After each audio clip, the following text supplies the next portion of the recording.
What you're about to view is an example of an Individualized Family Service Plan, or IFSP meeting. The purpose of this meeting is to develop a plan of supports that will address the family's priorities and areas of concern. Hi everyone, I'm Keena. Thank you for coming today. We're here to do the IFSP meeting, the Individual Family Service Plan. So before we get started, I thought we'd go over some brief introductions. I'm Keena, and I'll be the service coordinator today. My role is just to facilitate the meeting and to make sure that your needs are met. Would you like to introduce yourselves to the family, Ted? I don't know if you met everyone. You all have met with Maria individually. I haven't. I met Lynn and Jennifer. Jennifer, I'm the OT. I've not met you. Yeah. So if we could just go around and introduce Sure. yourselves. I'm Lynn, and I'm the developmental therapist. I'm Jennifer, I'm the occupational therapist. I'm Mom Maria. Thanks for coming to our house today. And I'm Ted. I'm Bree's dad. And I'm Susan. I'm the speech therapist. I met with Maria and Bree a couple weeks ago. Okay, thank you. So I've already passed out the agenda, and it highlights that we're just going to review the concerns that Mom and Dad have for Bree today. We're going to talk about her outcomes. We have two types of outcomes that we'll discuss today, and we'll also capture some of this handwritten as well as on the computer just to let you know. And this service plan will be good for 1 year. Lots of paperwork already. Yeah, absolutely. You have no idea. There's two outcomes. Like I said, there's child outcomes, which we'll do today. We'll do again in 1 year, and we'll do when we exit the program. There's family-centered outcomes as well, and those are geared around your priorities for Bree, and those will kind of set in place what the services will be like and set the tone for the IFSP, okay? Great. The Individualized Family Service Plan, or IFSP, is a written plan developed by a multidisciplinary team that includes the family for determining early intervention services for an eligible child and his or her family. Remember, the IFSP must be developed jointly by the family and appropriately qualified personnel at a team meeting.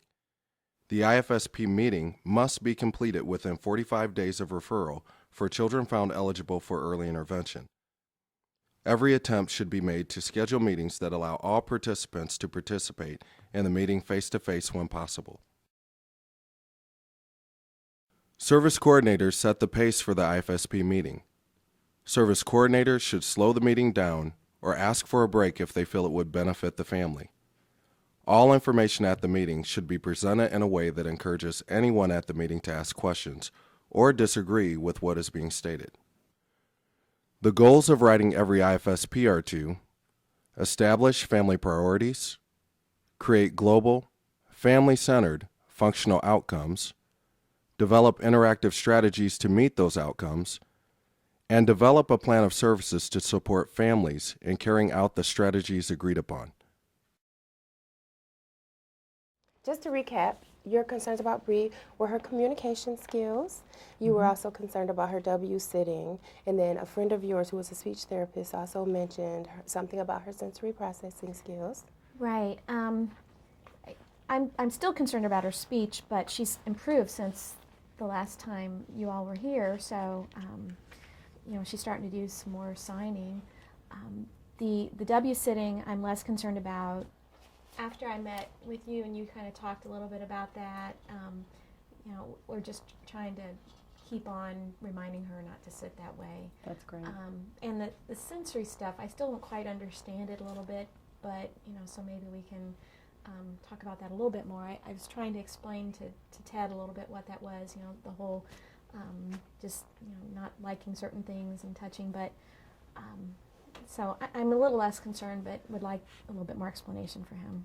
Yeah, and I'm mainly concerned about her not talking, but also she's shy in social situations. She's very clingy when we're out. At home, she's great, but when we're out in public, over at the relative's house, we're over at our aunt's house, she just is always has to be around one of us. She hates it when we leave the room, and she, very much, I think by this age she should be more playing with other kids, and I think that's something I'd like to work on.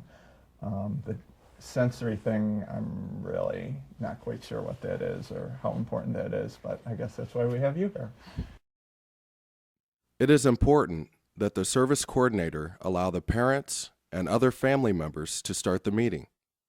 This will reinforce the message to all of the participants that it is the family's priorities, not the service providers, that are the focus of the meeting. As families move along in the process, they may develop questions that need to be discussed during the IFSP meeting. The IFSP meeting is an opportunity for the team to discuss and clarify any information or concerns that are presented by the family or other team members. Providers should make every effort to present their findings in language the family will understand. When necessary, providers should ask the family if they have any additional questions. Remember, it isn't always what a family says. A person's body language and facial expressions often reveal what one might be feeling but is not comfortable expressing.